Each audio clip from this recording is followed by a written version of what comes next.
Hey, I'm here with Gareth Hanrahan for RPPR, Role Playing Public Radio, and we're now talking about... the Borellus Connection. Yeah, here, raise it up. Yeah, there we go. The Borellus Connection. Yeah. Behold! Behold. So yeah, tell us about that. The Borellus Connection is a campaign for Fall Delta Green. Fall Delta Green is our licensed Delta Green spin-off offshoot, which is set in the 1960s before Delta Green goes through Operation Obsidian and is wiped out, basically. So it's set in basically 1967, 1968. You are agents undercover with the Bureau of Narcotic and Dangerous Drugs, or Narcotics and Dangerous Drugs. So you're following the heroin trail around the world and fighting the mythos at the same time. So you start off in Laos, you go through Vietnam, there's a trans-Pacific trip, there's action in Turkey, in cities in Europe, and the final confrontation then is in Baltimore, because you've discovered that the particular French heroin traffickers you're working with, or you're investigating, are working with this mythos sorcerer. Yeah, a bad guy. Very bad guy. Very bad guy. You worked with Ken Hite on this. Yeah, Ken wrote Fall Out Green. He did the outline for this, and then got me to do the 7 of the 8 adventures. And you can work out which adventure Ken decided to keep for himself and write for himself, because it's twice as long as the rest, because Ken decided, I've done all this research, I won't, cut any of it out, we'll just put all of it in. So what kind of research did you do for this book? Again, Ken did a vast amount of research and handed it to me.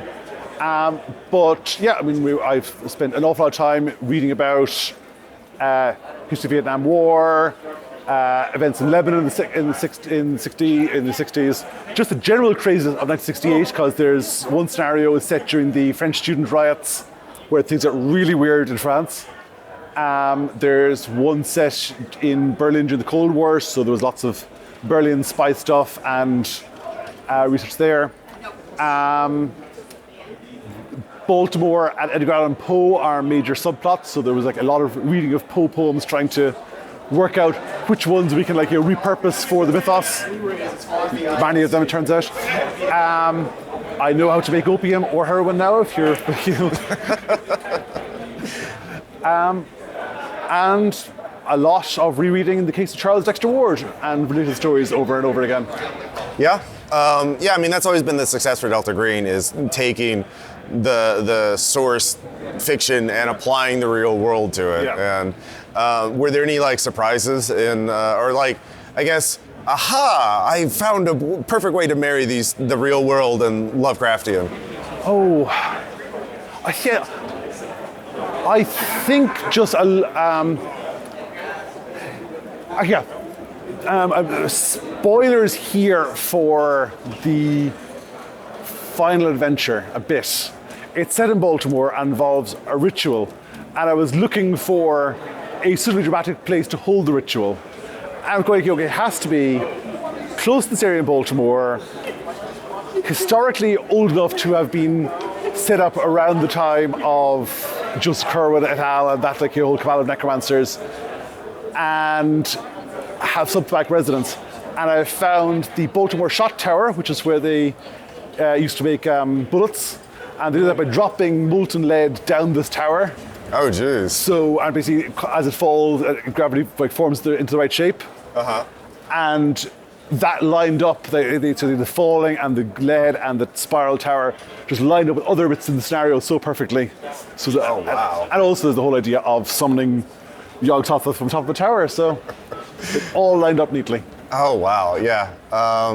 So in terms of writing Lovecraftian material as well, you have to bring in the horror as well as and horror often speaks to real world concerns. There's sort of a theme. So obviously the Fall of Delta Green is a lot about American foreign policy and the Cold War, and but what kind of themes did you see, or did you sort of uncover while you were writing this? Oh, it's a bunch. I mean, because at this point in Delta Green's history, there they're not on the outside. They're not like it's not the cowboy, or they're still have the backing of the U.S. government. They're still official.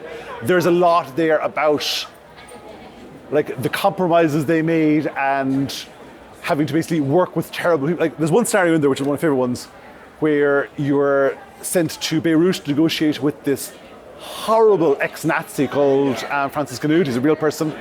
As Ken was saying last night, that apparently he's the guy who was like, Hitler's literary executor and so forth. Despicable, disgusting person. And you're sent basically to intimidate him, but not kill him. You've got to basically force information out of him, but not do what you actually want to do, just shoot him in the face. And there's a lot there of like, making compromises to get information because the information is needed to stop the mythos. Nice. That's. I like that tension of like he's a bad guy, but you can't kill him. So when writing this, you also think about like what are the players kind of do, and that's like a really interesting challenge. Like bad guy, but don't kill. Like what other kind of things are players going to be doing in this campaign? Well, the great thing about this campaign is because it's so geographically widespread, each scenario has very, very much different theme. Like the first one is this classic Vietnam War mission where you're escorting a sniper into the jungle to assassinate this cult leader. The next one is this really sprawling investigation where you're basically trying to find out where these cultists are meeting, and you can go anywhere in Saigon pretty much. Horse Hours, which is the third one, is the Trans-Pacific one. That one's really interesting because you're on a Trans-Pacific plane ride. You know there are cultists on the plane, you don't know who they are. So basically at each stop you've got a chance to investigate your fellow passengers and try to work out what's happening. Oh, that's really interesting. Yeah. Oh, and they stop on Easter Island because planes started dead, so you're basically right in the middle of Xulu territory. De Profundis is the fourth scenario. That's a really traditional sort of Call of Cthulhu-esque one because you're sent to basically this archaeological dig in Turkey. So like, these guys have dug up evil powers. Like, how do you thwart them? Second Look is the one where you're sent off to Beirut to talk to Francis Renaud. That's a really great sort of Lakar-esque spy one with like lots of double dealing and like, you're going to like Lebanese casinos. You're dealing with like rogue Egyptian generals and so forth. Nice. Puritan is the one in Munich. It's the Cold War. It's the really spy one. You got like weird radio signals. You're investigating people working for the Voice of America network or Voice of Freedom, whatever it's called. The American-backed radio that's broadcasting into the Soviet satellite states. Mistral. The whole book was inspired by the French Connection, and Mistral is your running around Marseille fighting drug dealers one, and Nepenthe is the final one, and that one, basically all the hinted at weirdness and all the other adventures just comes together there beautifully, and that one is the only one set in the continental US. It's the one which has like Majestic and so forth in it. It's the one that's really leans into the whole Delta Green mythos, but bringing in all the stuff we built up in the rest of the campaign. So every adventure has a different feel to it. It was lovely to be able to just like take different approaches while still having the core of your drug agents investigating the mythos. I really like that. Like campaigns can't get bogged down like you're fighting, you're solving, or you're doing this. You're just doing one thing over and over again.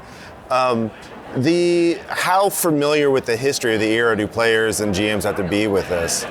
I mean, the more familiarity, the better. We have a Ken Hite extensive bibliography at the back. Where is it? So the GM definitely has to be aware of the broad strokes, I guess. Yeah, I mean, you watch the French Connection, you watch a few movies, you like look at a couple of popular histories, but I mean, the book does as best we can to summarize the important bits. Okay. And you can go for wider context. Cool.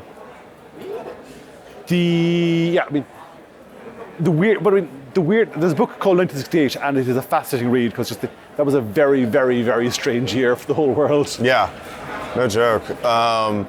Cool. And this is available now? This is just out at the convention from Pelgrane Press. Mm-hmm. And if you pre-ordered, and if you have pre-ordered, thank you, because this book is like several years late. So thank you for sticking with us.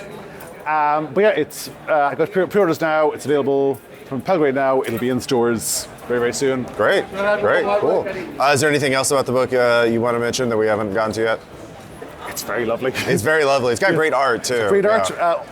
All the art, I believe, is by Jen clearly did the layout and the art at the same time. Yeah. Which is a fantastic, you basically hand her the text. Yeah, it gives it a very And distinct she historical look. melds it all beautifully. So Yeah. it's all Cool. just when you read it, I was surprised at every page. Ooh, what's in here? What's in here? Great. Cool. Thank you so much for talking to us. Not at all. All right.